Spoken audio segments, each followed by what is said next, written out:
Hey, I'm Claude. This is Carol Ann. We are the founders of TRAPS, the Richfield Associated Paranormal Society.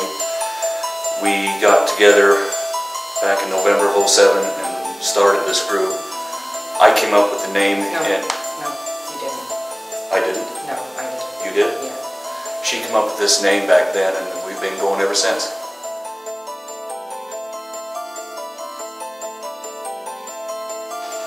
We're paranormal investigators who go dabble with ghosts and ghost hunting and try and find what's abnormal with the paranormal. I had experiences pretty much all of my life, but one that really stands out to me is I used to work at a truck stop quite several years ago, and there was a driver that had come in that we became pretty good friends. And he wasn't there. He didn't come in after a while. He was just gone.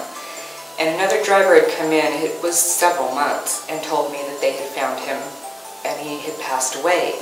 And I was very, very upset about it. And probably, I don't know, a couple of months after that, I guess, we were really busy at work and I saw him standing at the end of my line. And he just looked at me and smiled and said, "I bet you thought you'd never see me again, huh?" And I just looked at him and I says, "Wait, don't go." And I turned around to help somebody, and when I turned back around, he was gone, and I haven't seen him since. My experience happened after I graduated high school. I went to Salt Lake and was with a friend and was watching Saturday Night Live, and a guy walks in the front door behind the couch down the hall, and we both didn't know who it was. We looked and looked, and we couldn't find anybody in the house. And then my friend said, "Screen door never opened."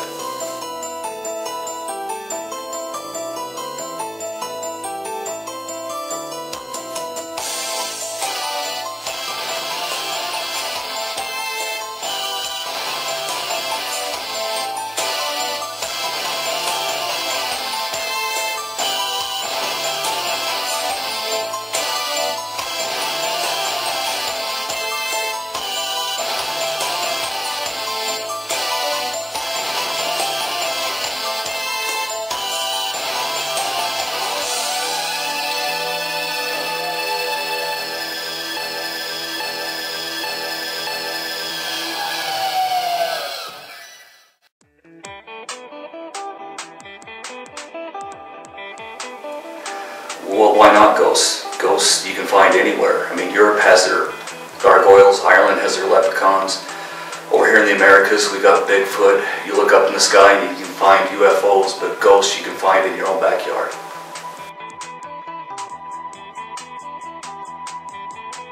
I don't know if there is any solid evidence that proves the existence of ghosts. I mean, you can go watch TV and see documentaries. You can go on the internet and look there. But was you there to verify its authenticity? Because there are a lot of people out there faking evidence and EVPs and videos and stuff like that. To us, there is no scientific evidence. But we like being there to experience it ourselves. The best way to prove the existence of ghosts is basically the seeing is believing theory.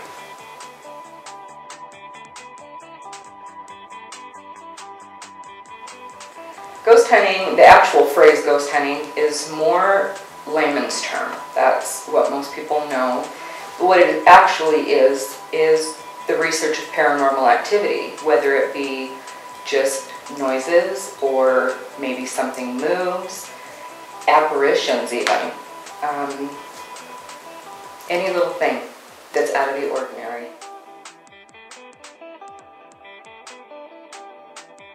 You can find ghosts just about anywhere. The majority of the public has it in their mind that it has to be an old building or only in cemeteries, but that's not necessarily true. They can be part of a property, they can be part of a new building, furniture. Let's say you've got somebody that has some antiques in their home, it can come with the furniture. It could be so much as a picture, something so small. You just don't know. They're everywhere. Skeptics, we don't argue with them. We always let them win the argument.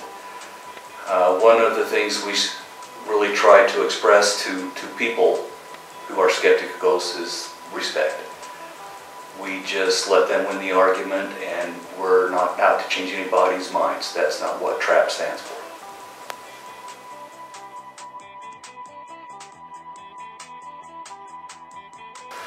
The do's of ghost hunting is, our number one aspect is we're safe.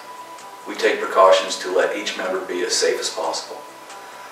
Number two is we're respectful. We treat each investigation as if we're talking to an individual.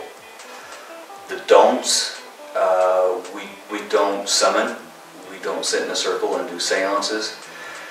In fact, if one of our main questions is if someone has a Ouija board in the house, we ask them to remove it, maybe take it out to their car. We never go alone, we always go in pairs, and we never provoke.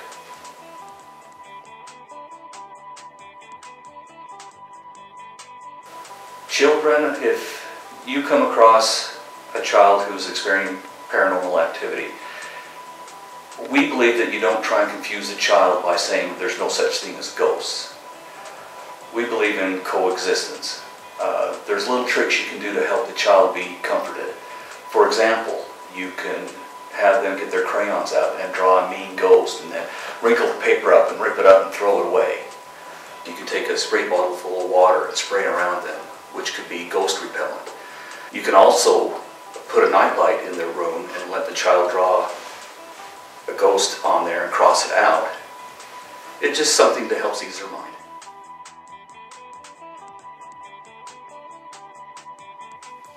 As far as traps goes, everybody goes over everything. Everybody watches whatever videos we have. Everybody goes through and listens to whatever recordings we have. And then we all get together, we compare our notes, and see what we got.